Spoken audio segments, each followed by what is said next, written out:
Tony Fergusson, UFC lightweight rank 3 fighter, बहुत नाराज़ है यूएफसी से। टोनी का लक इतना ख़राब है कि वो जब भी कोई फाइट लड़ना चाहते हैं, जिस फाइटर से लड़ना चाहते हैं वो फाइट हो नहीं पाती। ऐसा 5 बार हुआ खबीब के साथ, और अब फिर से ऐसा हुआ पोरिये के साथ। पिछले मई में टोनी की फ़ाइट होने वाली थी खबीब से। ये 5वीं बार है जब यूएफसी ट्राई कर रही थी ये फ़ाइट को करने की। टोनी ने 3 मंथ्स का कैंप किया। 3 मंथ्स टोनी ने प्रैक्टिस की अपनी ग्रैपलिंग, रेसलिंग और टेक डाउन। और फाइट से 2 हफ्ते पहले वो फाइट कैंसिल हो गई। खबीब उस टाइम पे रशिया में थे, और क्योंकि उस टाइम पे पेंडेमिक अपने पीक पर थी, इंटरनेशनल ट्रैवल बैन था। जब खबीब यहाँ पे आ नहीं पाए लड़ने के लिए यूएस में, तो वो फाइट ऑफर की गई गेची को। गेची ने फाइट एक्सेप्ट की 2 वीक्स के नोटिस पे, और टोनी वो फाइट हार गए। टोनी ने बताया कि कैसे जो वो सारा फाइट कैंप है वो उन्होंने पूरा बनाया था सिर्फ खबीब के लिए। रेसलिंग, नॉकडाउन, ग्रैपलिंग, और क्योंकि उनके पास टाइम कम लड़ने का अपनी स्ट्राइकिंग के लिए, किक्स के लिए, वो ये फाइट हार गए।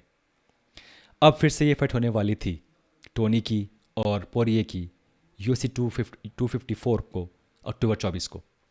ये फाइट पोरिये ने एक्सेप्ट नहीं की क्योंकि पोरिये को ज़्यादा पैसा चाहिए था, और यूएफसी उन्हें ज़्यादा पैसा देने के लिए तैयार नहीं थी।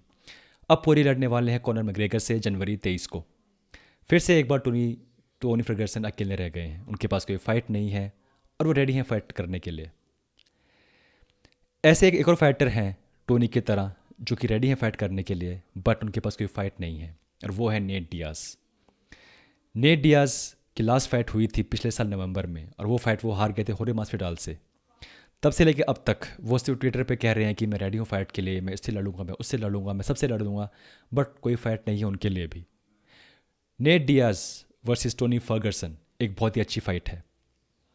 नेट डियाज एक एंडोरेंस फाइटर है, उनका कार्डियो बहुत अच्छा है, वो बहुत लंबे गेम खेलते हैं।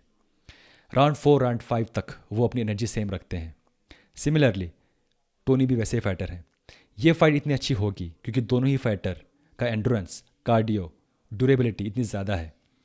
टोनी भी नेट की तरह बहुत सारे पंचेस झेल जाते हैं बिना नॉकआउट हुए। नेट डियाज भी ऐसे ही हैं। ऐसा होना बहुत मुश्किल है क्योंकि नेट डियाज कभी भी ऐसी फाइट नहीं लेते जो वो उन्हें पता है कि वो फाइट जीत नहीं सकते। जो नेट डियाज के फ़ैन हैं वो शायद ये बात को समझ नहीं पाएंगे, क्योंकि नेट डियाज की जो टॉप फाइट है वो रही है अब तक कॉनर के साथ। कॉनर मैग्रेगर से जब वो जीते थे नेट डियाज, उस टाइम पे Conor McGregor feather wait holder थे। फेदर वेट से वो आए थे लड़ने के लिए वेल्टर वेट पे, 2 डिवीज़न आगे बढ़ के। नेट डियाज को पता था कि कॉनर मैग्रेगर राउंड 1, राउंड 2 में अगर वो उनको झेल जाते हैं तो वो आराम से राउंड 3, राउंड 4 में जीत सकते हैं। कॉनर मैग्रेगर की जो सारी फाइट्स देखो आप, वो अपना बेस्ट देते हैं पहले 2 राउंड्स में। अगर वो पहले राउंड वो आसानी से खेल जाते हैं तो वो इतना डैमेज कर लेते हैं कि अगला फाइटर है वो आराम से हार जाता है, या फिर वो अपने अपोनेंट को राउंड 1, राउंड 2 के अंदर ही फिनिश कर देते हैं। नेट डियाज ने अब तक कोई ऐसा फाइटर नहीं लड़ा जो उनकी लेवल का हो in terms of cardio, endurance and durability. Tony ऐसे फाइटर हैं। ये फाइट बहुत ही इंटरेस्टिंग हो सकती है। मैं चाहता हूँ कि दोनों ही फाइटर अकेले हैं, दोनों ही फाइटर के पास कोई फाइट नहीं है, तो यूएफसी ट्राई करे इस फाइट को करने की। ये एक फैंटेसी फाइट है जो इसके बारे में कोई नहीं सोच रहा है। टोनी ने खुद कहा अपने इंटरव्यू में कल कि वो चाहते हैं कि अगर कोई उन्हें फाइट ना मिले अपनी वेट डिवीजन में, तो वो आगे जाके ही is ready to fight in welterweight. Nate Diaz welterweight fighter है। ये फाइट एक ड्रीम फाइट है, और अगर ये फाइट होती है तो ये फाइट को यूएफसी कर सकती है यूएफसी 257 में, जो कि होगा कॉनर वर्सेस पोरिये कार्ड पे। मेन इवेंट कॉनर वर्सेस पोरिये, को main event Nate Diaz versus Tony Fergusson. सोचिएगा।